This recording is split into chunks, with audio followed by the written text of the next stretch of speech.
Doable, yes, but only if you take committed part.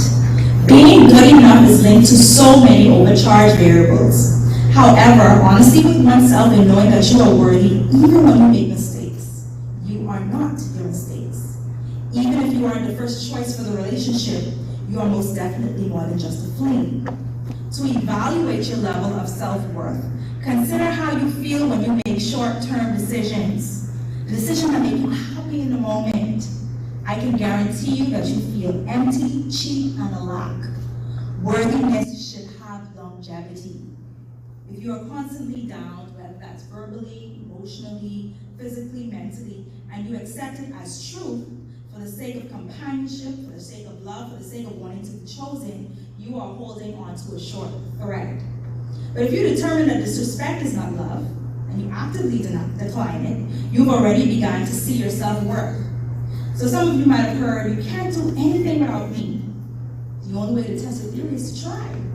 So as you consider what you cannot accept, here's what you can. Friendships and community that speak to your spirit more than they speak to your vanity. This improves the view of your self-worth immensely. So what do the people you respect say about you? Do they base their love and care on what you are capable of, or on the basis of a well-founded relationship and friendship with you? So thirdly, identity. Being told that you are made in the image of God can get so old and so boring. Young people don't want to hear that nowadays. But what else could be said? Your identity is tied to the thing you give the most value to. I'll say it again. Your identity is tied to the thing that you give the most value to. So if you eat, drink, and sleep music, there you are. If you eat, drink, and sleep name brand clothing, there you are again. Because what you look like, wearing Sweet Waters, that's not me. That's not my identity. I will wear Gucci, or I will wear Adidas, because you have already attached yourself to a certain thing. For as a man thinketh, so is he. So for the sake of transparency, and I'm going to share this because this is a safe space. I believe it's a safe space. Recently, I started to feel as if my self-worth and significance was tied to my recent accomplishments in my pageant career. So I felt like the people who spoke to me, the reason they spoke to me or cared for me, connected with me, invited me anywhere was built on the fact that I was in Bahamas and nothing else. After all of this was said and done, I wouldn't matter anymore, that my value would decrease, and that the depths of that which lie within me still would never be reached, because the sash and crown was the most public sparkle of my life. Identity is the most vital point of resolve that you must come to. I'll say it again. Identity is the most vital point of resolve that you must come to. Who are you without the accomplishments, the spotlight, the mic, the crown? Who are you without what drives you the most? So imagine being paralyzed and never being able to do the one thing that makes you happy or excites you. So I'll tell you what I did. I reevaluated my significance based on what God said about me. So I can't explain it any other way. My life is centered on how He sees me. So it would be nice to be world-renowned, but even if I'm not, I am still loved, still accepted by God. So much so that He went through all the trouble of sending me, His Son, to pay the ultimate price. So right now I'm reading a fantastic book. It's called The Search for Significance by Robert S. McGee. So in this book, McGee identifies some of the things we go through in the search of self-worth, and I'm going to list them for you. The first is the performance trap. And the false beliefs of the performance trap is that you must meet certain standards in order to feel good about yourself. The consequences of that is the fear of failure, perfectionism, manipulating others to achieve success, and withdrawals from risk. Yet God answers. In Romans 5:1, through justification, God has not only forgiven me of my sins, but has also granted me the righteousness of Christ. Because of justification, I bear Christ's righteousness, and I am therefore fully pleasing to the Father. The approval addict. I must be approved or otherwise accepted by certain others to feel good about myself. The consequences of that. The fear of rejection, attempting to please others at any cost, overly sensitive to criticism, withdrawing from others to avoid disapproval. Yet, God answers. In Colossians 1:21-22, through reconciliation, I was at one time hostile toward God and alienated from Him. I am now forgiven and have been brought into relationship with Him. Consequently, I am totally accepted by God. And now we have the blame game. Those who fail are unworthy of love and deserve to be punished. The consequence of that, the fear of punishment, punishing others, blaming others for personal failure, withdrawal from God and others, driven to avoid failure. Yet God answers. In 1 John 4:9-11, through propitiation, Christ satisfied God's wrath by his death on the cross. Therefore, I am deeply loved by God. And lastly, shame, which makes you believe, I am what I am, I cannot change, I am hopeless. The consequences of that, feelings of shame, hopelessness, inferiority, passivity, loss of creativity, isolation, withdrawals from others. Yet once again, God answers. In John 3:3-6, through regeneration, I am a new creation in Christ. So, is it enough that you know your self-worth? Yes, it is enough to know your self-worth, but now you know more than just that. You are fully, totally, deeply, and newly worthy of yourself and of everything that you set your heart on as it aligns with His perfect will for you. So, ladies and gents, some gents in the room, you cannot settle, you cannot compromise, and you cannot dance with insecurities, and you cannot accept 50% because there is too much at stake. You are worthy because He is. Thank you.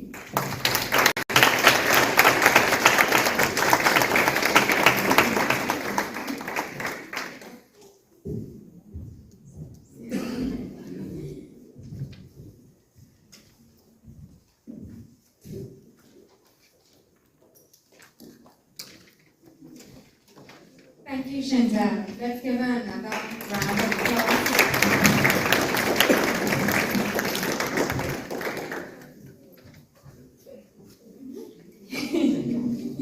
Next, we have Antonia Lightburn. She's the founder of NU Youth Organization. Her influence almost inevitably sets in motion a snowball effect. One will realize purpose and then live purposefully.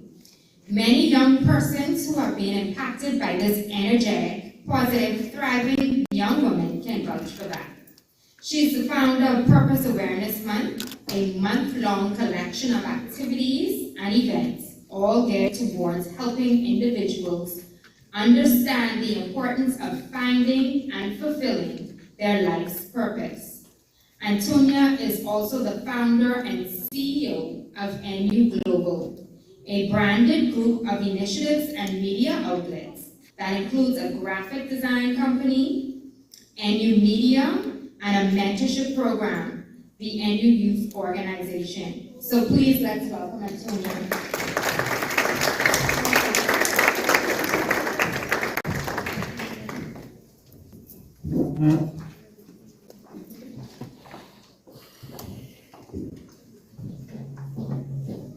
All right, good night, everyone. How y'all doing? Can I take this off of here? Yeah. Okay, good.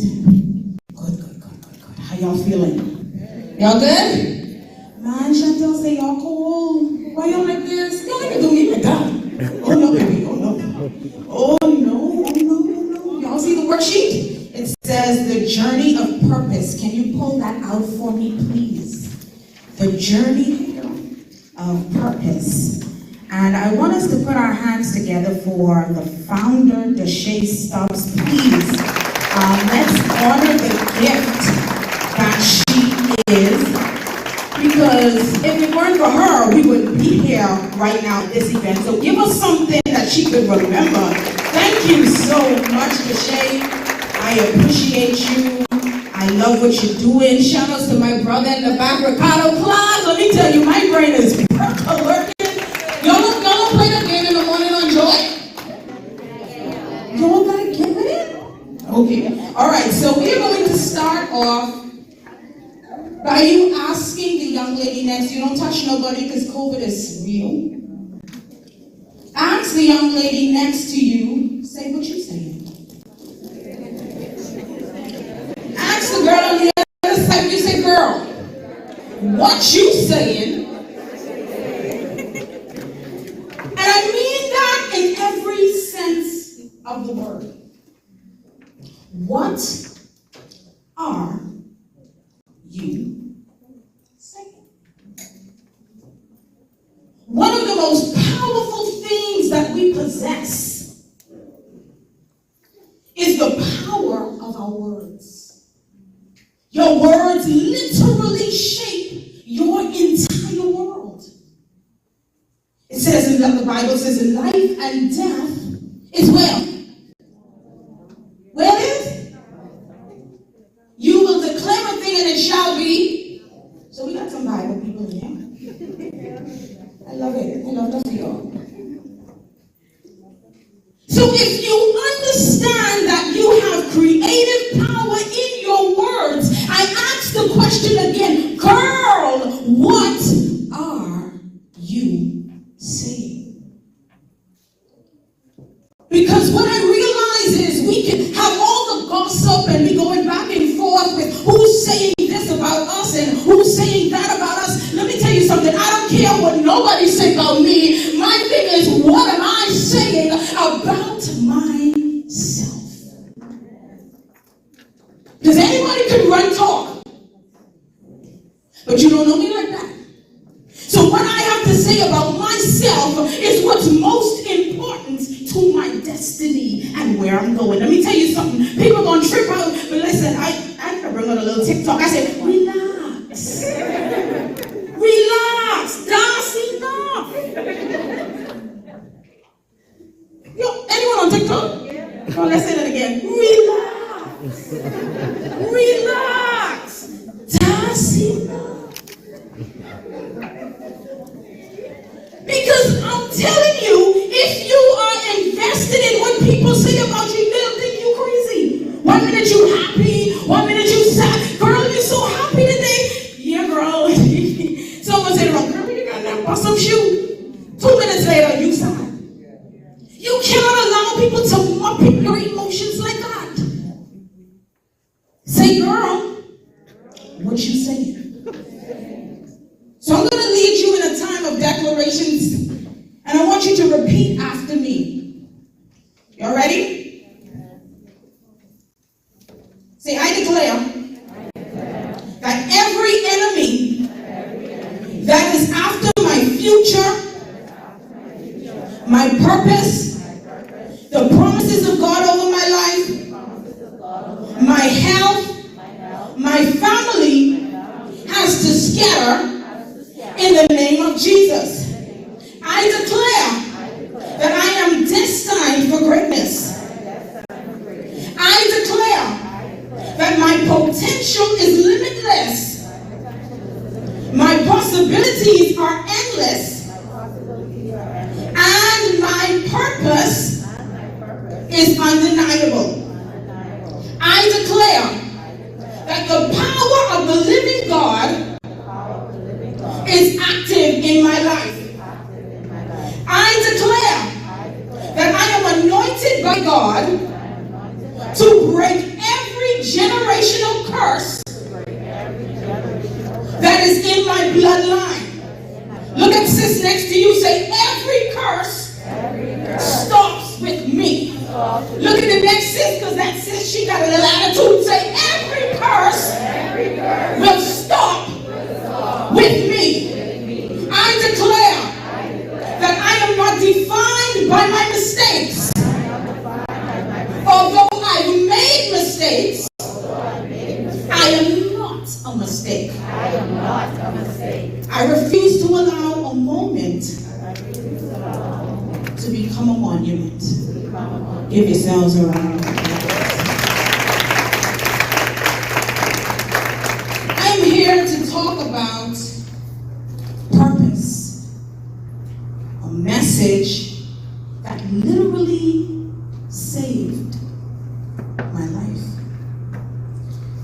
Dr. Miles said something so powerful. He says the 3 most important questions you can answer in your lifetime is, who am I?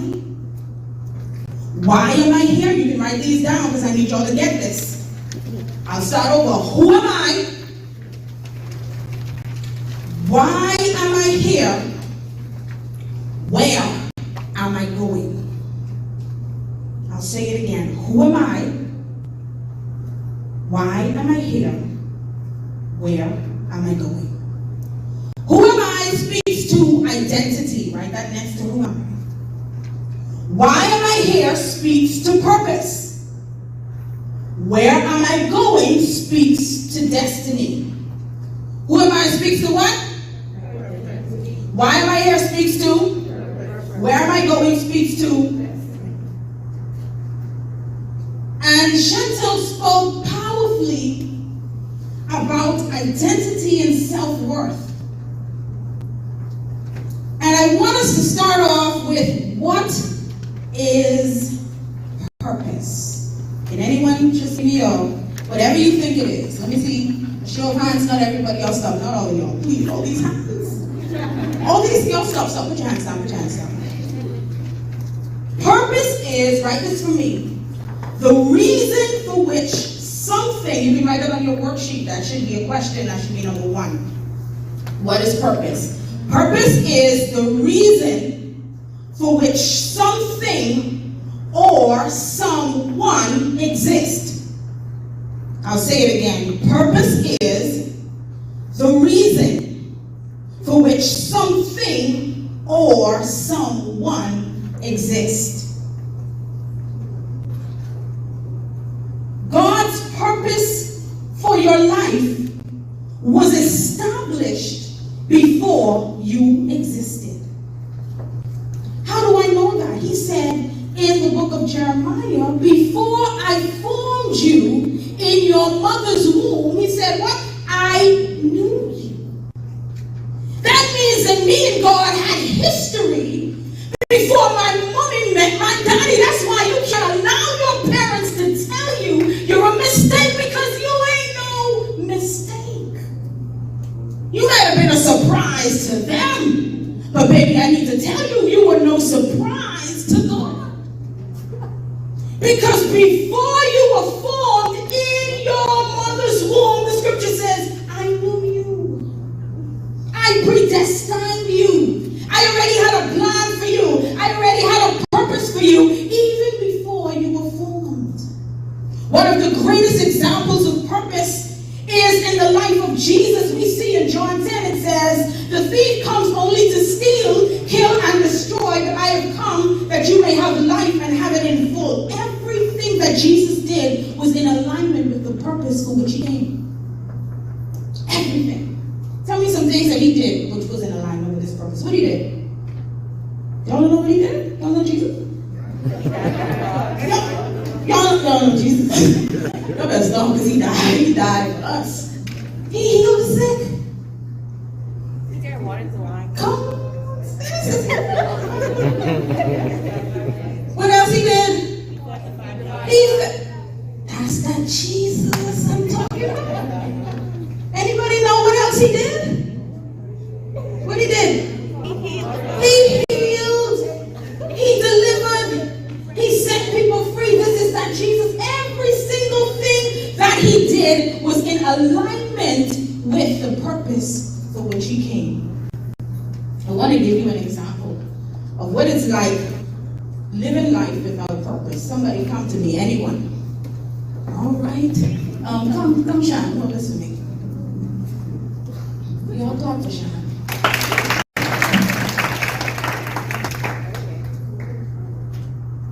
Okay, got lashes on right now. All right, I got you. Well, give it up for my good young lady. All right.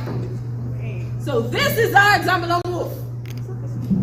You can see? No, that's a problem. Wolf. Sorry. You can't see now? Okay, good. All right, what's your name? Tyler. Y'all give it up for Tyler. Tyler, you is my boy.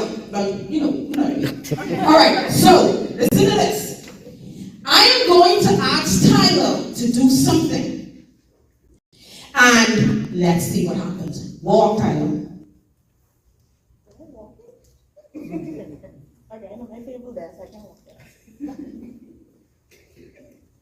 What is she doing? Stop him. What is she doing? She's just walking. She has no direction. She don't know where she's going because she's blind. When I have a revelation of my purpose, it gives me direction. I'm no longer wandering around life aimlessly because I can see. When God gives me a revelation of my purpose, it is for me to have direction. You understand what I'm saying? Like, how did I get? Anybody ever had a moment like that? How did I get here? Give her the book. Give her my book. And let me tell you, when you don't know your purpose, you end up wandering aimlessly. Let's go into the points. The shade, what's my time? How much I got? Okay.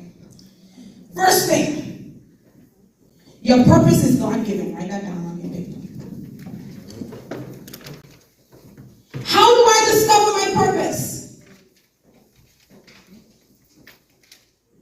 Can y'all read that quote by Dr. Matthew Stevenson for me? 1, 2, 3. Purpose is not your decision. It is your discovery. It is not your decision, sis. You don't wake up one day and decide, this is what I'm going to do. It is literally your discovery. I don't go on TikTok and see someone business booming and they got 15K followers. And I feel like I can do the exact same thing because what she's graced for, I'm not necessarily graced for. She got 15K and you try to do the same thing and all you got is 15. Take it easy, don't hurt yourself. Because she's graced for that.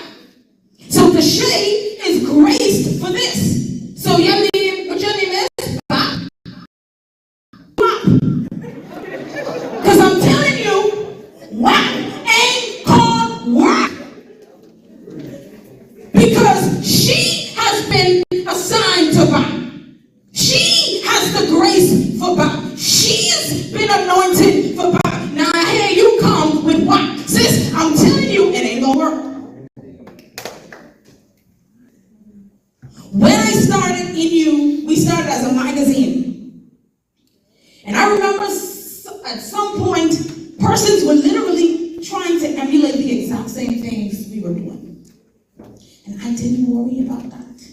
Because whenever God gives you a vision, He gives you the blueprint. You have the ability to sustain longevity with that thing because you have the blueprint for it. You understand what I'm saying? Am I making sense to y'all? Your purpose is God-given. That's our first thing. Let's go back there. And so I'm in this teaching with my mentor, Simone Bo.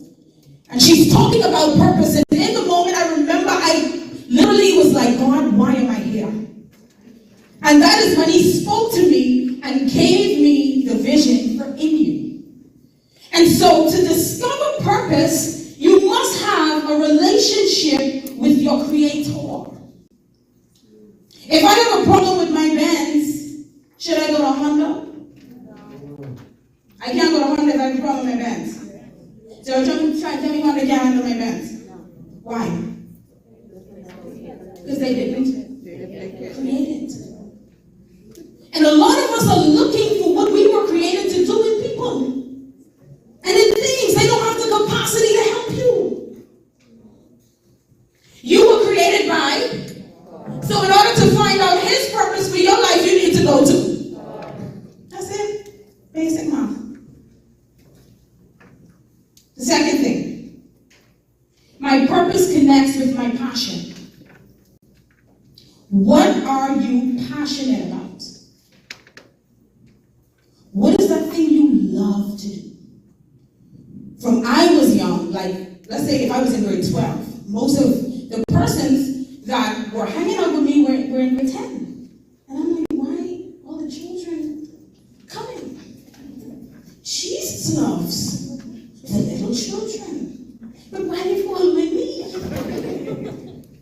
And literally my brother is probably 4 years behind me. And his friends wanted to be around me and I couldn't get it.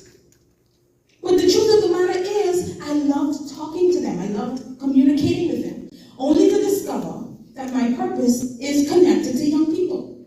And so that's why in that moment I couldn't get it. But now that is my passion. That is what I love. I love talking to young people. I love communicating with them. Thus, the NU Youth Organization. What is it that you are passionate about? Your purpose always provides a solution. Write that down. Your purpose always provides a solution. You, my friend, you carry solutions on the inside of you. You give birth to solutions. And you are the answer to someone's prayer. Anybody know who invented the light bulb? He sure did. That is a solution. Anybody know who Carl Benz is? Anybody know Carl Benz? Created cars. Anybody know William? And we give God praise for William Nuremberg. Anybody know him? He invented toothpaste. You better clap. Dan and Norman William, we thank you. Dr. Abraham Murphy created deodorant. Oh, so we give God praise for your witness. You carry solutions on the inside of you. What is the solution that you bring? And I'm not talking to sis next to you. I'm talking to you. Because a lot of times we X ourselves out of conversations like this because, going back to Chantel, it's how we see ourselves. This got to be for home slice to the table over there, because this can't be for me, not with what I've been through, not with what I've endured. Can I tell you that your past cannot shift God's mind concerning you? There's nothing that you would have gone through up to this moment that changed God's mind about you. Nothing. And what the enemy is so tricky.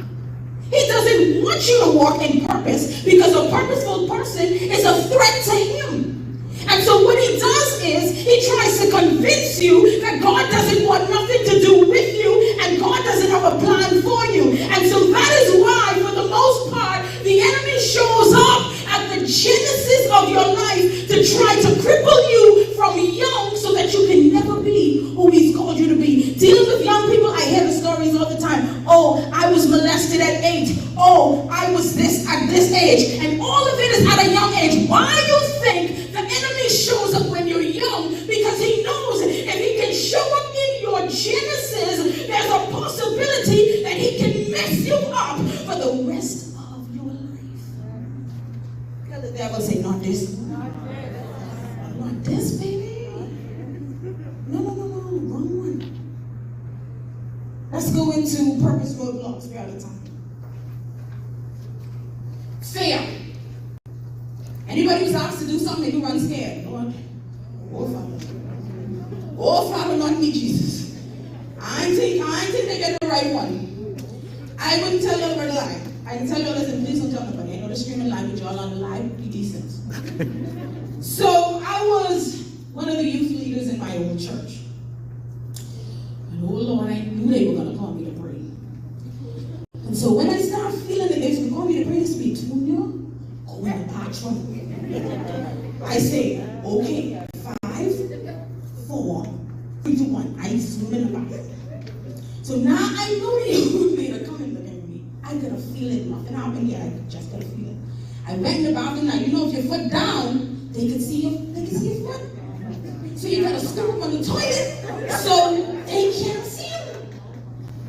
So I hear him coming there. Tonya.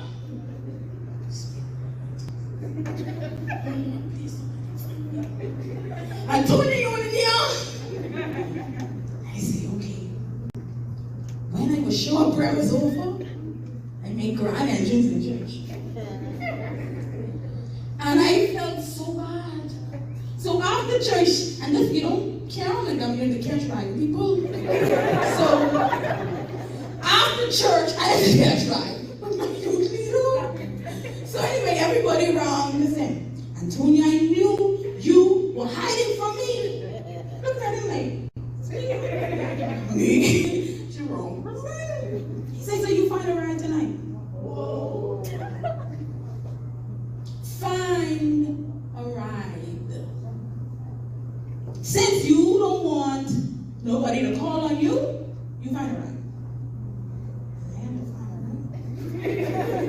But always say good ride, because I am. All right.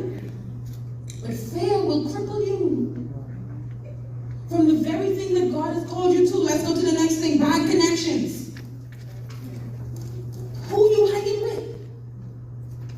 Who you have around you? Do an evaluation of your friends. Comparison. Work your lane. Nobody can do it like you. Ain't got time to compare yourself to nobody. You're moving fast. Your past. Your past will serve as a roadblock because you will begin to feel like, listen, I can't do this because of what I went through, and we already talked about that.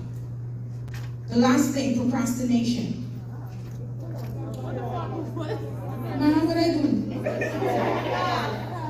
Yeah, okay. So where were we? Procrastination. No, let's go again. It's me. All those funny, it's me. That's the problem. Fail. Number 1, fail. Number 2 is what? Number 3 is what? Comparison. Number 3 is comparison. Nobody can do it like you. And then your past, and then procrastination. I'm wrapping up. And I want you to answer this question. What do you think you were born to do? What do you think you were born to do? I'm going to fill that out, and then you guys can fill out the rest of this at home because I'm over time. But I want to say this in closing. For purpose to live, we must be willing to die. And when you have come to that place, that is when you are unstoppable. When I say die, I'm not talking about, natural statues. No, I'm saying that. But Esther said something. She said, if I perish, I perish. She was willing to die for what she had to do. Jesus said, take this cup from me, but not my will, thy will be done. Martin Luther King Jr. said, it doesn't matter anymore. We have to lose ourselves in the place of service. And some years ago, I had a dream, and my mother said to me in the dream, she said, Antonia, you have to die. And I said, Mommy, why do I have to die? She said, you have to die because God needs you. I said, but if I'm dead, he can't use me. She said, no, you have to die for him to use you. Because within ourselves, there are so many things going on.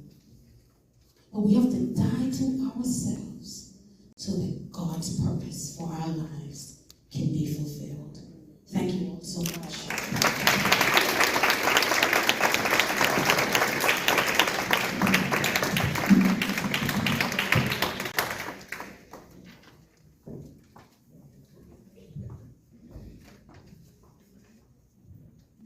Thank you.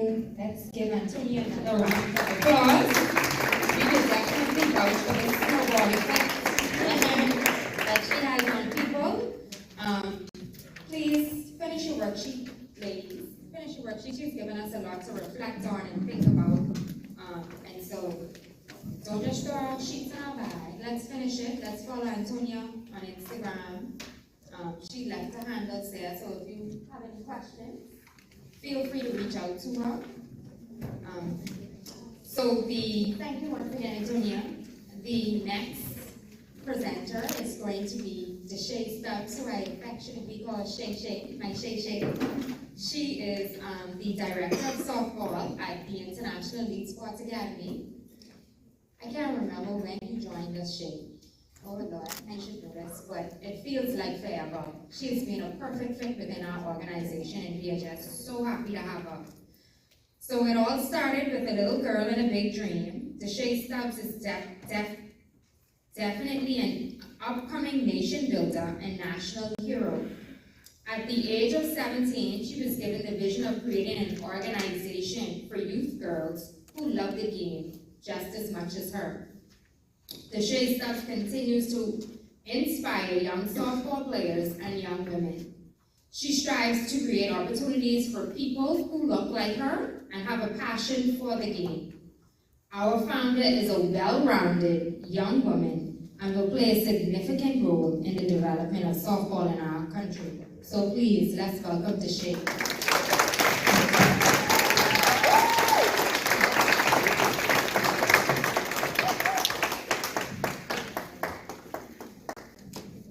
Good night, everybody.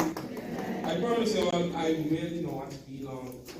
Because as a matter of fact, I was very hesitant on speaking. You could ask Ms. Sands and ask Mr. Ricardo, wherever they are.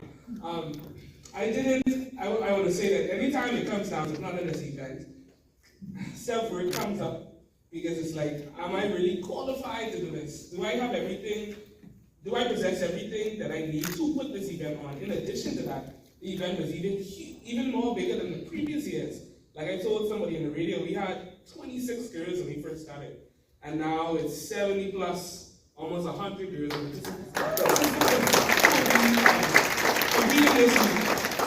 So even in that, it was huge. But I'm glad that I have the opportunity to be here and to be around all of you and to be speaking or presenting with these wonderful women. Y'all give them a round of applause. And trust the show, there was no problem. I sent emails, they said yes, they agreed, and that was that. So I really, really do appreciate you guys. And we do have something special for you. We'll be sending you guys IBAP care packages, so you can look out for that. But I don't really have a topic, but I wanted to speak about my journey to this point. Like Ms. Sands would have read in the bio, in 2017, I got a vision for BAP. We had traveled with the 19U national team, and man, y'all, we get beat so bad. We get beat so bad. We played Israel. We won the first game, and every game after that we lost. When I mean lost, we get blown right out.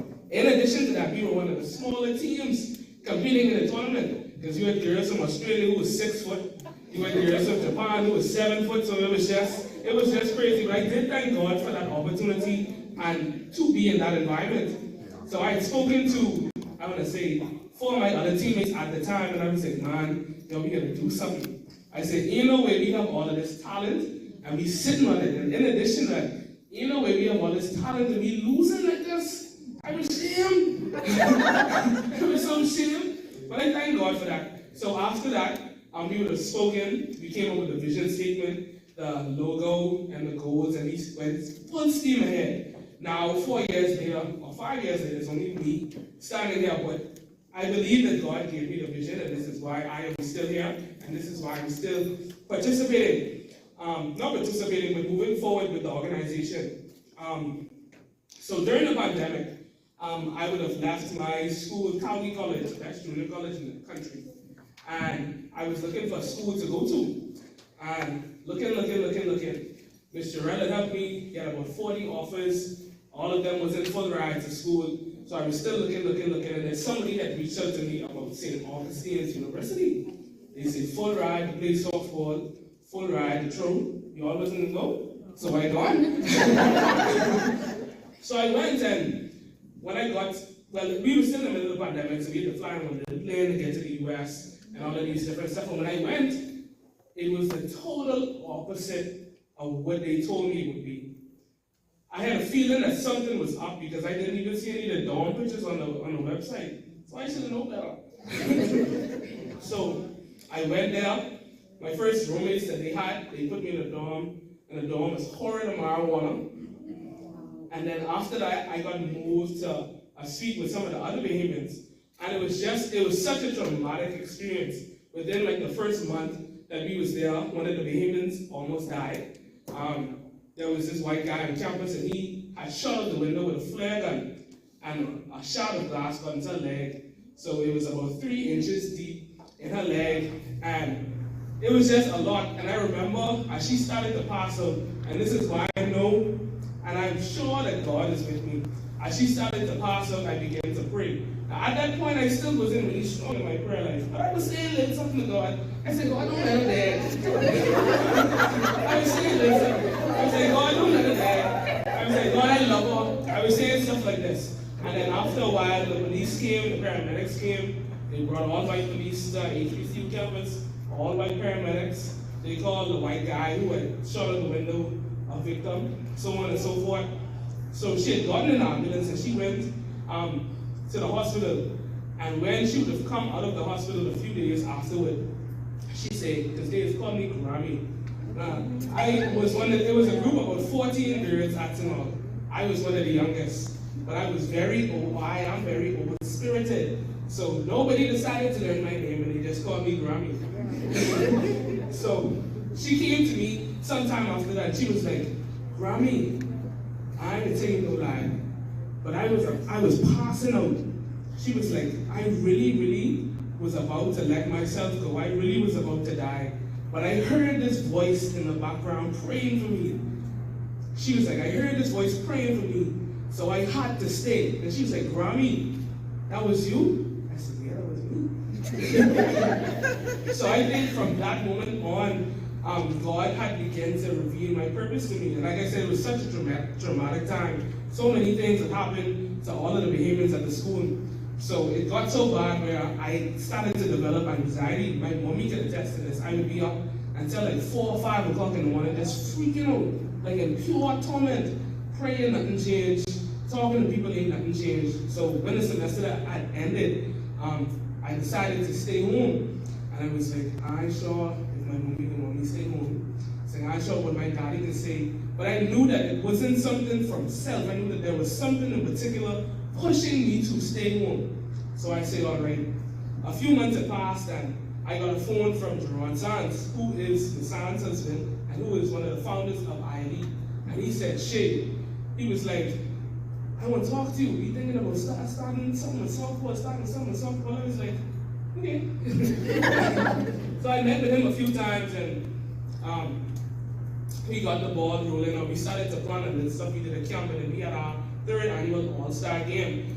And from that moment, I started working at IBAP officially like in August, September, just letting you know. So from that moment, I came into a realization, or I got a revelation that I was in the right place at the right time. And I just looked at how my life has progressed over the last 11 months. Because like I said, I started working for IBAP in August, September, and it's blown my mind. We started a part-time softball program. I was a tournament director for the Elite 9 Baseball Classic in the States. I frequently traveled to Freeport. I love Freeport, so I gotta big up my Freeport family over there. I love Freeport. And I had the opportunity to now move away from, what is it called, an all-star game to an entire week, and that blows my mind, and I'm just 22. So I think that God is so intentional. Like they said, something on the inside of you has always been on the inside of you that's connected to your purpose. The very thing that you are passionate about is the very thing that maybe what God has destined or predestined for you to do. From when I was a little girl, I was playing baseball with the boys, running around all day at the ballpark. Reach the ballpark 9 o'clock, leaving 9 p.m. Run around all day, but it was something that kept me coming to the ballpark. And now that I'm here in this moment, I knew that it was God because this is the place that He wanted me to be. So I just thank Him for that. And in addition to that, I want to speak about being called to a different space. Being called to a different space. Everybody, you have a lot of teachers, you have a lot of doctors, you have lawyers. Those are traditional workers. But I feel, or I know, I want to say, that I was called to a different space. There was nobody, when I started back doing the very thing that I was doing or planning to do, In addition to that, people thought I was crazy. They always think that you, or they are always going to think you crazy until something happens. So I was 17 at the time. I'm now 22, praise God. I was 17 at the time, and they was like, what is little girl doing? I've been around here a long time, and she think that she could come take my athletes, or she thinks she could do this, or she could do that. But it wasn't about that. Like I always tell my friends all the time, God's work has to get done. So whoever opposes, whoever disagrees, whoever doesn't like what's going on, God's work has to get done. So I just thank him for that, because it blows my mind, the space that he's called me to. You don't have a lot of female sports professionals, I should say, especially here in the Bahamas. And I would say doing the level of work that we do. I gotta pick up Miss Sands right now for this. Miss, y'all give Miss Sands a round of applause. Miss Sands is literally like my big sister. She said, Shay, you gotta do this. Shay, what do you think of this? You know what, Shay? I put your name on this so you can get pushed to the front. Shay, you go into this. You're gonna sit and say, all right, Miss Sands, I appreciate people like that. And we, no matter what space we go into, whether you go in a traditional space or a non-traditional space, you need people like that. And I would have said, I think in church probably last week or week before last, everything that you need, and Mr. Tony even touched about it, is on the inside of you. Everything that you need. Every single thing that you need is already on the inside of you. Why? Because God had a plan for you. He thought of you prior to this moment right now. So everything that you need is already on the inside of you. And if everything that you need is not on the inside of you, it's on the inside of the people who you are connected to. I can say that again. I think I stumbled a little bit. Everything that you need, if it's not on the inside of you, it's on the inside of people who are who I stumbled again, man. I don't know what I mean, though. So what I don't have, Miss Sands carries. What I don't have, Miss Antonia carries. What I don't have, Miss Chantel carries. What I don't have, my mom carries. What I don't have, Miss Kelly carries. Miss Rosie, Sister Rosie, Miss Van. These are all of those are people who are around me. So what I don't have, God strategically placed them in my life to carry the very thing that I have a deficit in. And that's something that everybody should take away today. You may be called to a different place. You may be the only one doing that very thing. People may think you crazy. People may think you losing your mind. You may not have no money. I tell somebody the other day, I be saving my lunch money in school trying to buy a uniform for the girls to play in. Every summer, saving my making sandwich. Everybody go to Sunrise to make sandwich. Making sandwich, waking up 4 o'clock in the morning, the pop sandwich, the sell sandwich, just so that God's work can get done. And I always knew that it never has been about the shape, but it's always about giving other young girls or giving other young people the opportunity to have what I didn't have. I never had all of this when they have the opportunity to experience. I never had as a young girl playing baseball or softball. So that's one of the main reasons I founded BAP, and one of the reasons I continue to push it forward. So like I said, I wasn't a bit long.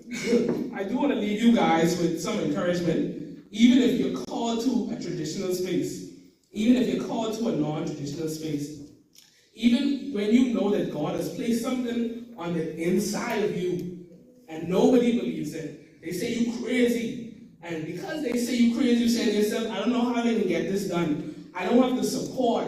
I don't have this, I don't have that. That's when you now pray, God, send me the people who I need. God, there are people in the rooms that I'm in, or there are people who I am connected to who have or possess the very thing I need to move forward. God, send them to me. And God, send it clear, because God sometimes He's missed the sign, so tell them send it clear. So that should be our prayer.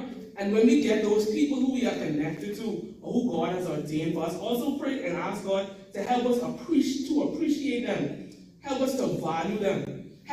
We even need to pray to God to ask Him to see us, for us to see ourselves how He sees us.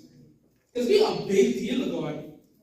We are His best creation. You are His best creation. You are loved. You are chosen. You are blessed. You are talented. You are gifted. All of these things are promises, are declarations straight from the Master Himself. So even if you are recall the different spaces and different environments, and you may feel alone, or you may not feel like you belong to the table that you're sitting at. Trust and believe that you belong there. So I just wanted to say that to you guys today.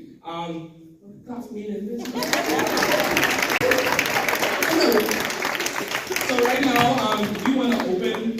We have a few minutes left. I don't know what should I look at my hand.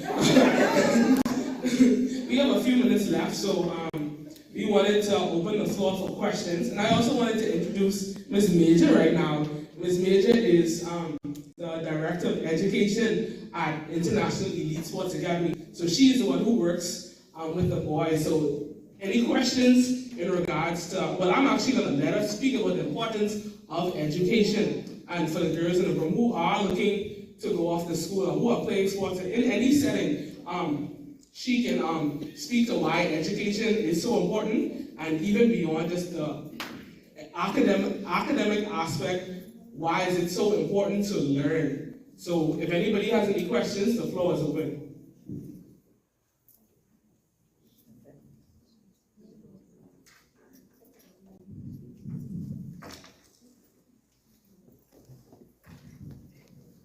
No, I don't really have a speech. Good evening, everyone.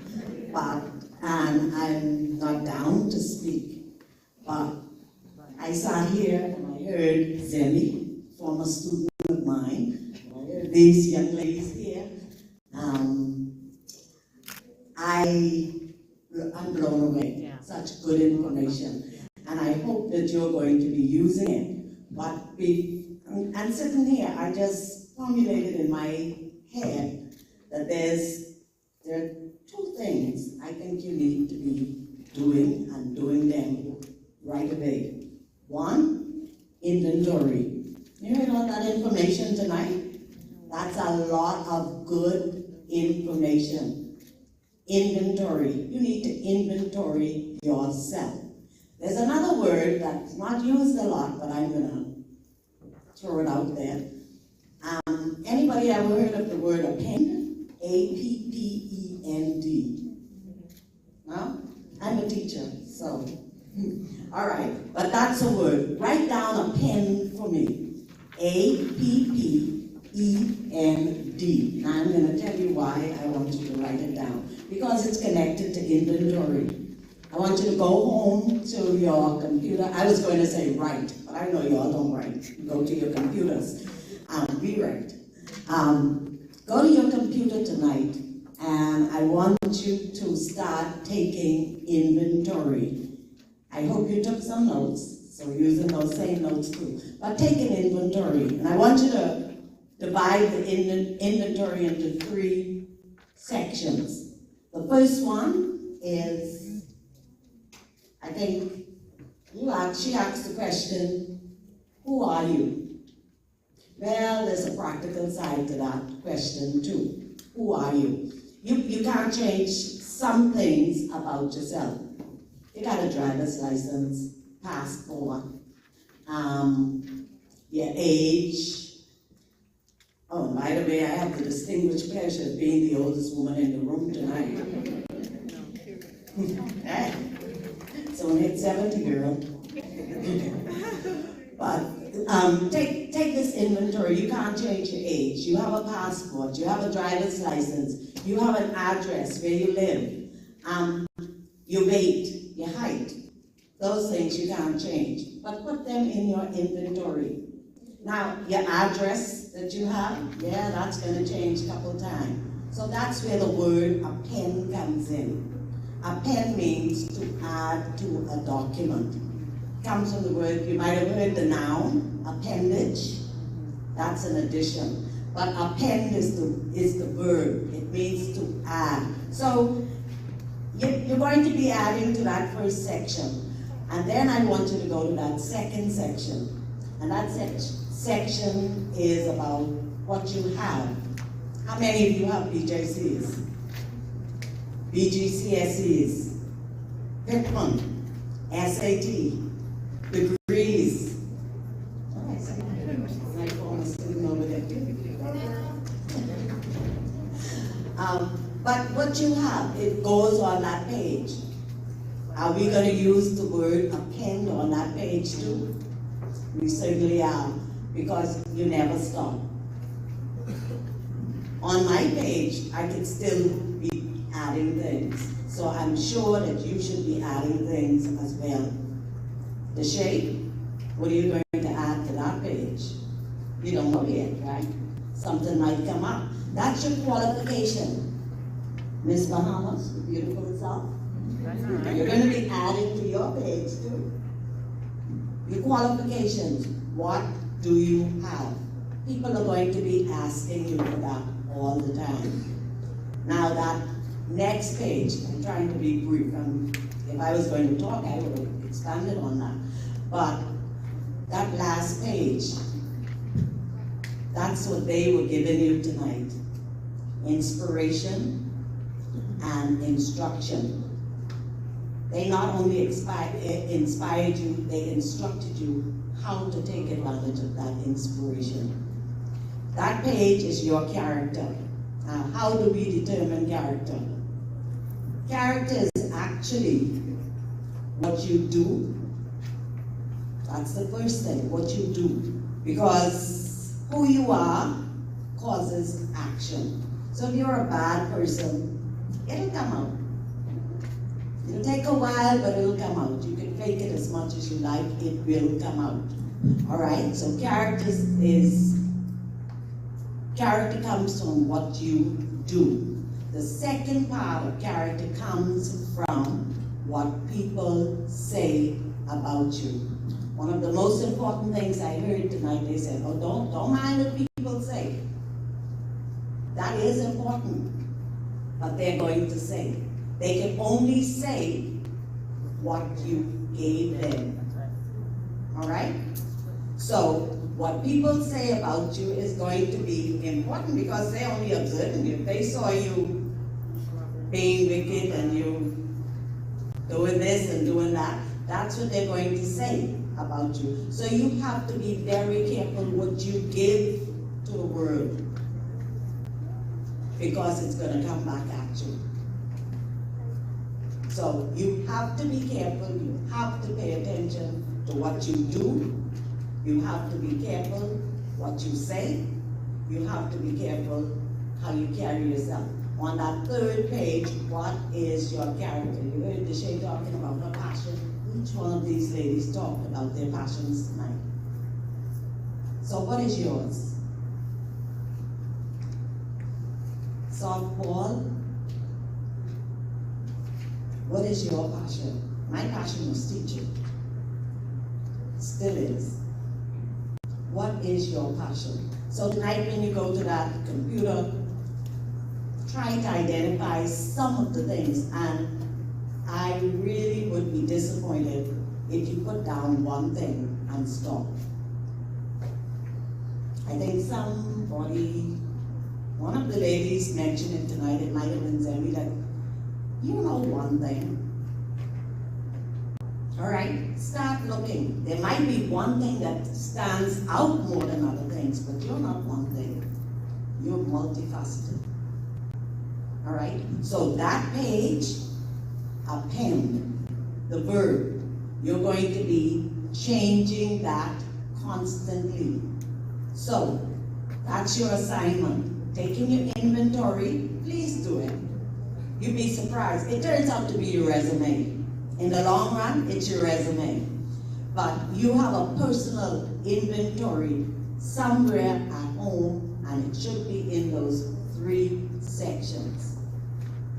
The physical things about you that you can't change your mommy, your daddy. You can add on to your last name, your driver's license, all of those things. The second one is your qualification page, and that should be changing constantly. And the third portion is your character. Work on that night and day.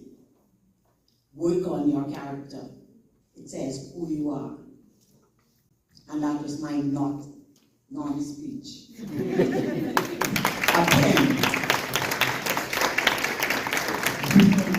If anyone has any questions, we open the floor for questions. No, don't be shy.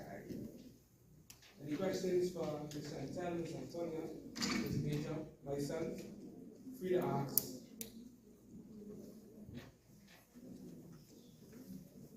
Someone has to have a question.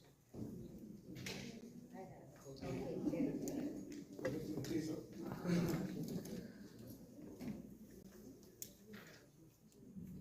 Okay, so my question is actually to you, Ms. Shea. I want to know if it ever gets intimidating being so young and so impactful at the same time. I believe you to be looking through my window in the night when I talk to anybody. It is a lot. And I think I asked, it's crazy that you asked that because I asked Ms. Sands last night after we had the meet and greet. I said, did I pick up this mantle too quickly? I said, is it heavy? I said, a lot coming with it. I asked her if I pick it up too quickly. And she told me I'm tired and I probably need to go to sleep. but to answer your question, it is a lot sometimes. Because I am still in school.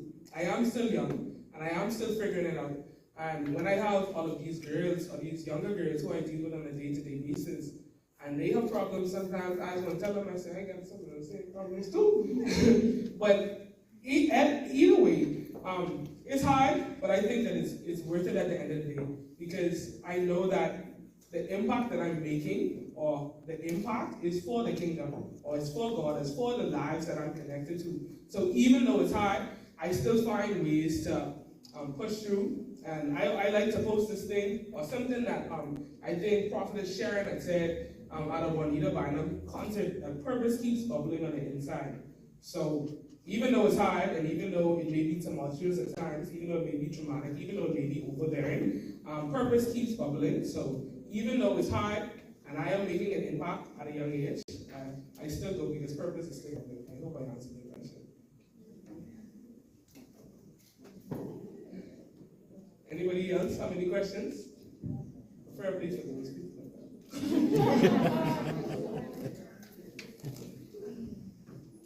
Yes? No? Okay.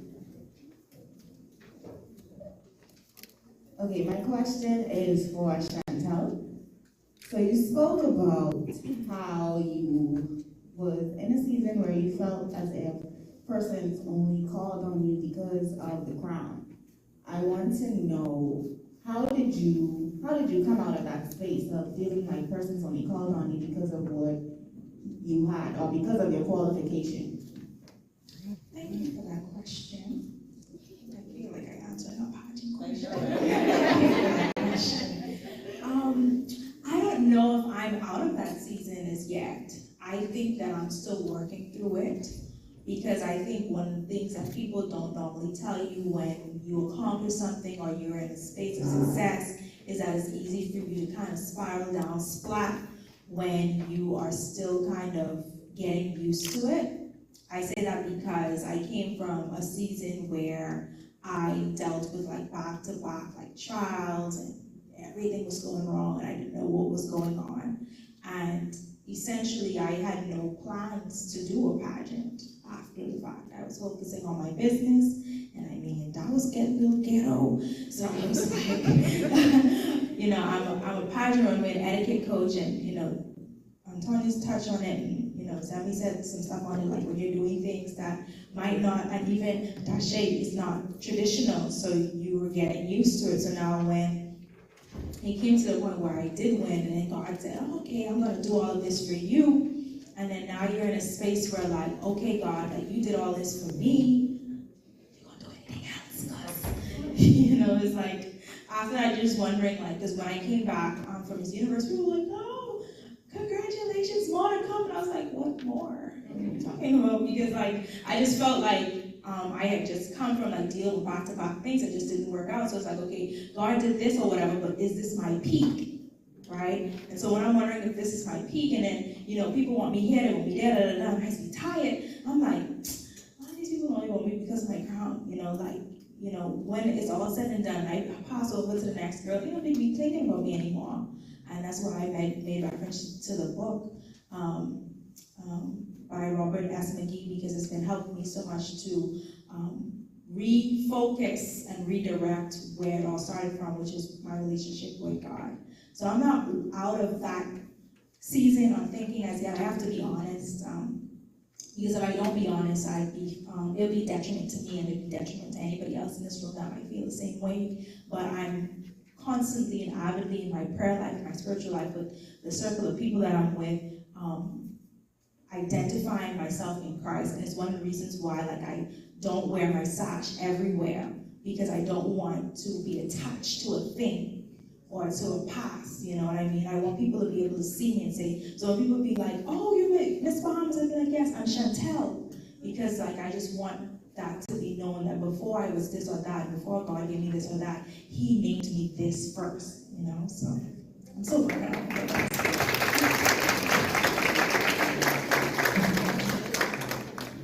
We'll take one more question. One more.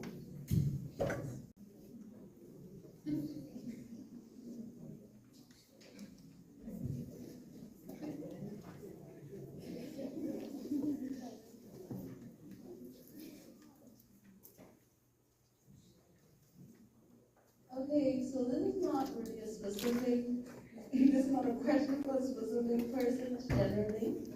How did you find your passion? Like say you like to do a lot of things, but how do you know, I would say?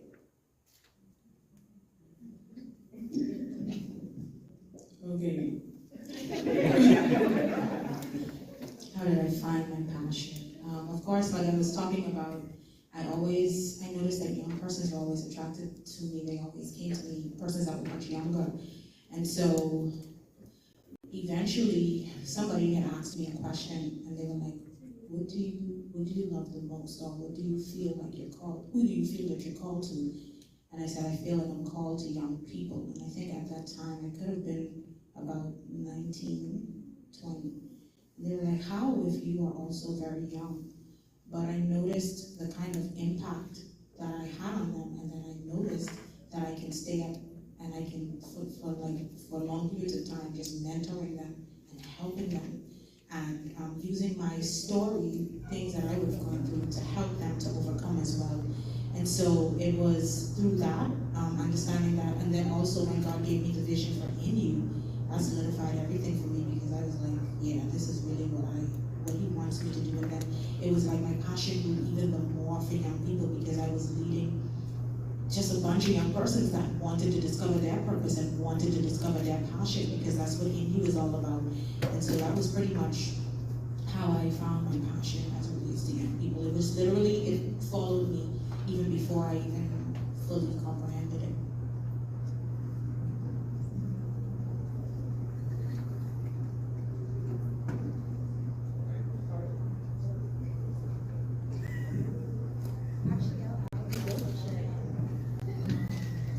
I found my passion in coaching because I was doing something so constantly. So initially when I just did my first pageant in 2013, it was because I wanted to really push my platform, which was and still is youth development. But I didn't realize that there was so much of a whole world in pageantry. It was like, oh, its own thing. And so as I move further and further into pageantry, I mean, you fall more and more in love with something that you feel is bettering you as a person. Because I think not everything works for one person. There are some adverse effects. So someone might have an experience with a pageant, and maybe because of that one experience, they'd say they'll never do it again, but it's just because of that one pageant. So I went through different systems where I'm like, okay, this was cool, okay, that wasn't. Okay, this is cool, that wasn't, and I realized that there's like the positives and the negatives to it.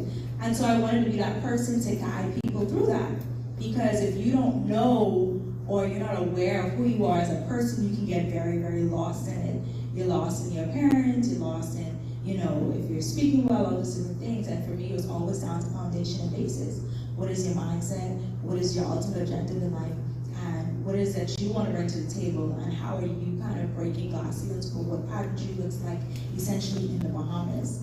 And so I knew I was passionate about it because like I would go to pageants and I'd be so mad when I see like, you know, there was a lack of guidance for young girls, and they just didn't know. And so now they have already made their mind up that this isn't worth it. But if they had like that guidance or that mentorship, they would know like, okay, like this is how I can approach this, or this is what I can give to a certain thing.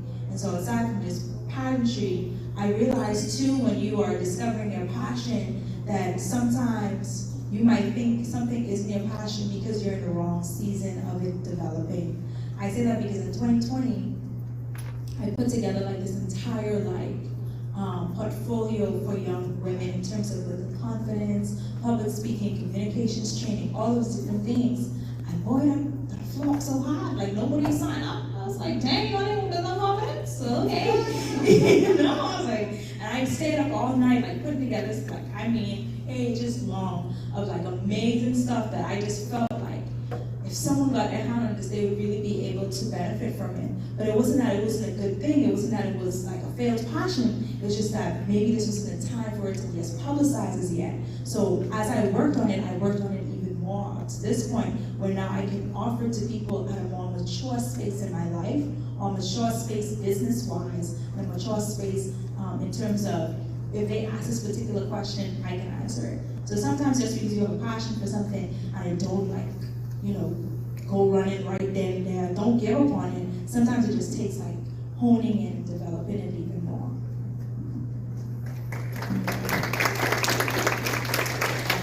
What she touched on, I think, is something that I want everybody to remember too. That was in my notes that I didn't get to touch. What makes you angry? What makes you angry? I can't stand to see this. I wish I could make this better. I wish I could do that. Why do they do it that way? That can also lead to you discovering what your passion is and what your purpose is as well. So I'm glad you touched on that because I didn't get to say that. What makes you angry?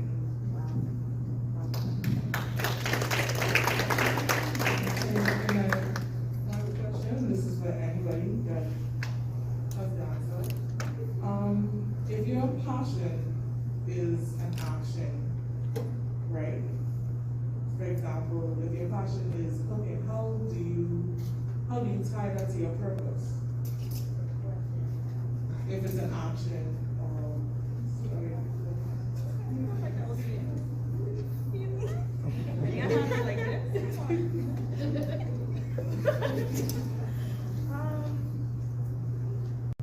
So honest, I feel like we both have answers. We're gonna give it to you.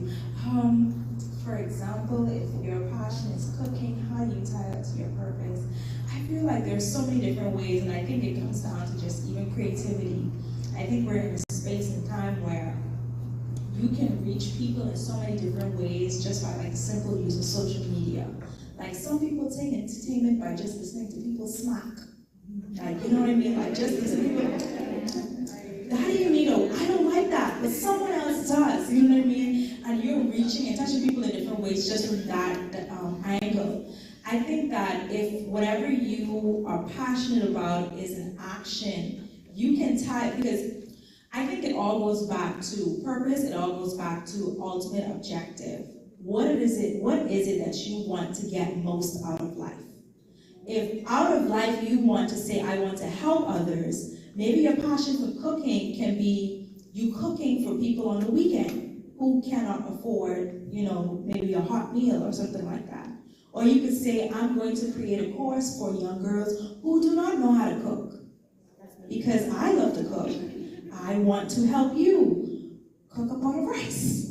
Or do something like that. If your passion is dancing and you want to connect that, maybe you can say, I'm going to go into the inner city communities and reach a group of girls and teach them how to dance and to use this as a way to make people happy. So I think that we have what it takes to attach any passion of ours to a bigger purpose. But sometimes we just get afraid of how much work it's going to take, right? So now you have to go into, okay, if God has given me a passion, then there must be more to it. And dials right back to what Tony said earlier.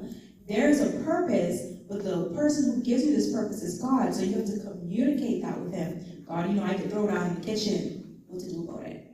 God, I can dance. What to do about it? God, I look good on the stage. I can twirl or whatever. What you do with that? So There is an answer for everything that you're passionate about, no matter how unconventional you think it is. I was telling some students earlier that sometimes we wait for someone else to do something. Most times we are the blueprint. Most times we have to start something for that to be like a trend. And so I would hate for you to wait to see if someone do it, just so you could try and see if it works for you. If it doesn't, it doesn't. At least you tried. Maybe it needs okay, let me fix it from this angle or whatever. And sometimes it needs another thing that Antonia talked about, mentorship. Sometimes you can take that passion and give it to someone who is more mature in that area and say, how can I make this bigger than what I'm bigger in the sense that I know it could be? And they have the answer. Because I say, people, we don't know everything, Okay, so I want to say at your core, what do you want to do with this cooking? So at my core, like she said, I want to help people, right? So let's say at the core, that's who you are. I want to help people, and then you can branch off into this is my passion. Let me say this though, I want you to understand that your purpose is not what you do. Your gifts and your passions serve your purpose. Okay, let me explain that. My purpose is to teach, facilitate, and encourage the discovery of true self and purpose in my generation, right? How do I do that? I was a radio host on Joy FM. I had my own TV show. I have a youth organization. So this is my purpose. This is how I serve my purpose. So my passion connects me to my purpose, but my passion is not my purpose.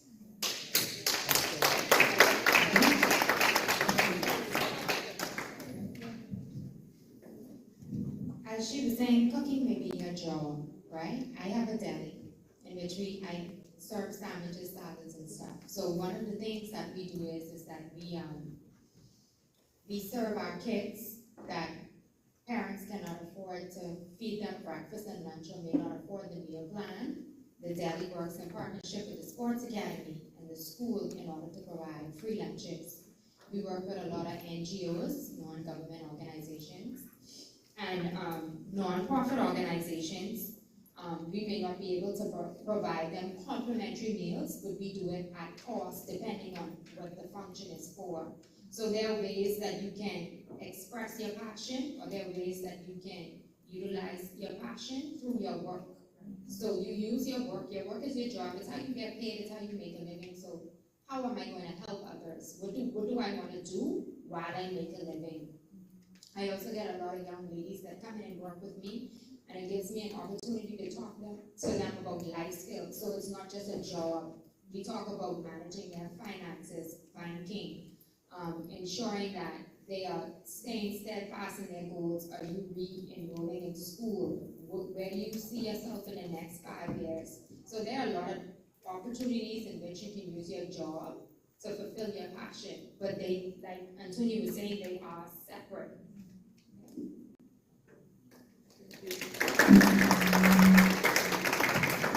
Now let's give these ladies a round of applause.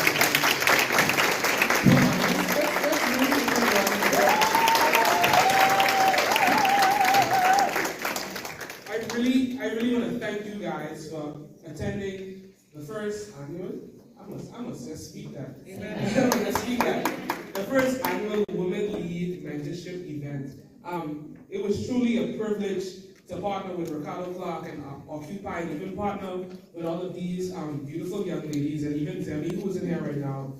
I've been saying even more in this season of my life that we need a space for women, and we need a space for young women, and probably young women just like myself. This is why I'm probably so passionate about softball and about creating that space, because like I said, I'm in a non-traditional space here in the Bahamas. So I just want to thank you guys so much. I really and I truly appreciate you guys. I appreciate your core. I appreciate everything that you've done. I hope that you guys have taken something from tonight. I hope that you have been empowered. I hope that you will apply everything that was given to you tonight to your lives, because I do think that the core that these ladies gave tonight is life-changing. Nobody should walk out of here the same.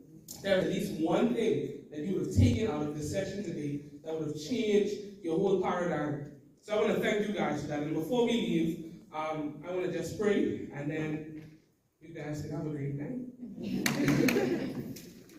Dear God, we thank you. God, we thank you for this opportunity to be here.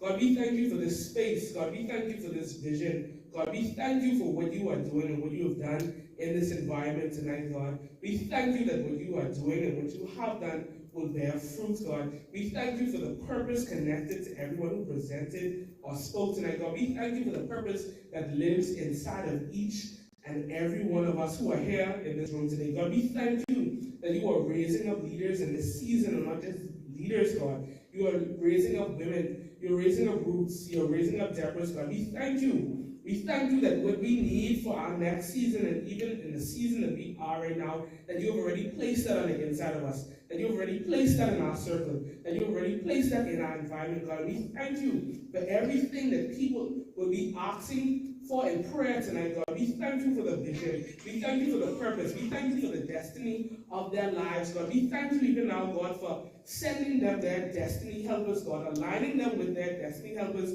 in this season, God. We thank you for WomenLead. God, we thank you for the impact that all of the organizations who are affiliated with this event will make in the future, starting even tomorrow, God.